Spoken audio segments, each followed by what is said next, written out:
Every crypto cycle, the masses think this time is different. We won't crash to zero. Bitcoin will continue going up forever.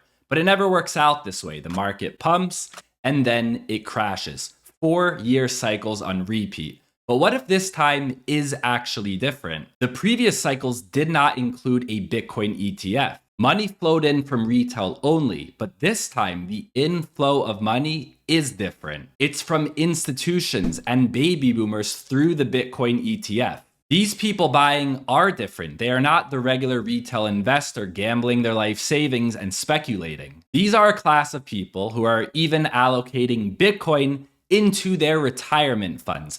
These are people that are allocating 1 to 2% of their portfolio to Bitcoin. And they are a different set of people, and they have a lot of money. I'm anticipating that by the time we get to the end of 2025, we're talking 2 years, we're going to see total inflows of more than $150 billion. We're only at 5 right now. And what is going to propel? That's a big claim. That's a big number. What's going to propel that? It really isn't all that big when you do the simple arithmetic. Individual investment advisors, independents, those that are operating their own firms, collectively manage around $8 trillion in assets, and 3/4 of them in every industry survey done by DAC FP as well as by Bitwise all show that 3/4 of advisors say that they're going to allocate to these ETFs and that their average allocation is going to be about 2.5% of assets.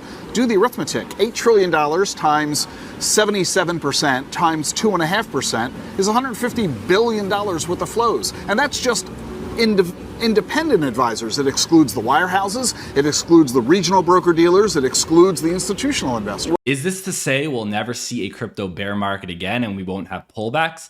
Absolutely not. While it's very likely we will see another crypto bear market in the future, it's possible that the drawdowns for Bitcoin will be a lot less. This is for Bitcoin, not altcoins, although we may add Ethereum to that category with the potential of an approved Ethereum ETF this year in 2024. Currently, there are Ethereum ETFs pending from Cathie Wood's ARK Invest, Van Eck, Grayscale, BlackRock, Hashdex, Invesco Galaxy, and Fidelity. But back to the Bitcoin ETF, the inflows are very strong. On the initial day, the volume was the highest, which is typical for a new ETF.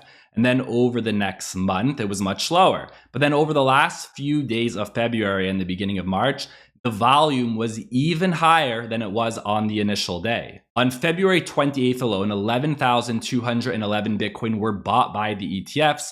But the problem is, only 900 Bitcoin are created a day. High demand, low supply. This is why the price of Bitcoin has been skyrocketing. And here's a summary from February 24th to March 1st.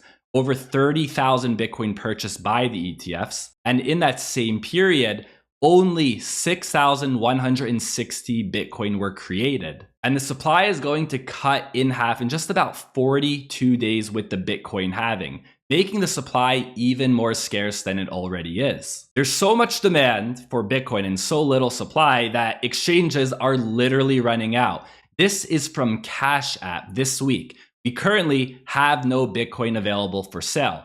But how is this possible? Well, if we look at Bitcoin on exchanges, there's under 2 million Bitcoin sitting on exchanges. And the current supply for Bitcoin is 19.6 million, but this is actually not true.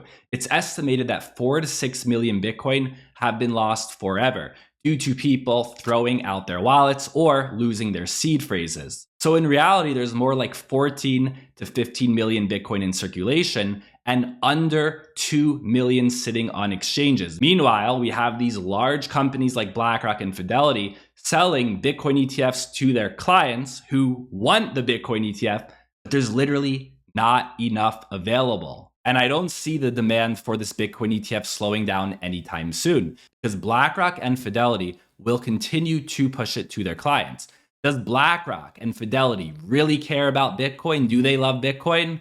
Maybe, but it doesn't matter because BlackRock and Fidelity and all of these other ETF issuers make a lot of money by selling this ETF to their clients and collecting money on management fees. They could be selling a banana or an apple ETF. As long as clients are buying, they are making money. And for those of us inside of crypto, we know there is a big marketing surge coming, but retail doesn't know this yet.